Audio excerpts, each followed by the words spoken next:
Halo teman-teman, jumpa lagi di channel Aparen Princess teman-teman. Di depan Aparen ada dua ondel-ondel teman-teman. Ondel-ondel Pak Kumis dan ondel-ondel cantik nih teman-teman. Nah, kita lihat ondel-ondel cantik ini teman-teman. Untuk bulu matanya masih bagus nih teman-teman. Tuh, ondel-ondel cantik. Untuk hidungnya udah lecet nih teman-teman. Untuk pipinya nih merah nih teman-teman. Ada cantik, ada lesung pipit itu anak kecilnya juga tahu tuh.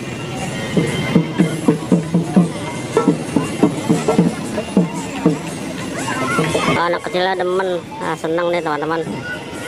Oh, yang ondel-ondel Pak Kumis juga seneng dia tuh, lihat-lihat kumis rambutnya teman-teman tuh.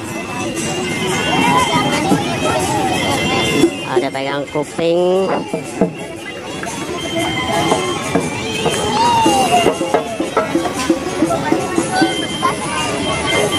Oh, teman-teman, kumisnya kumis dari kulit sapi nih teman-teman nih.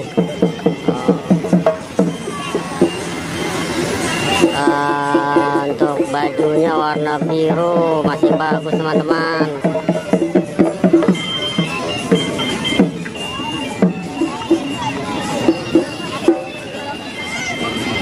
Wah, di mahkota ondel-ondel cantiknya ada lope. Ada mahkotanya di keningnya, di jidat nih, namanya jidat nih, ada kayak orang India tuh teman-teman. Oke teman-teman, ondel-ondelnya mau main nih kayaknya nih, mau siap-siap untuk joget nih teman-teman. Oke teman-teman, kita saksikan lagi ondel-ondel review dari channel Aparen Princess teman-teman. Ya, jangan lupa like, comment, dan subscribe channel Aparen Princess. Terima kasih, dadah.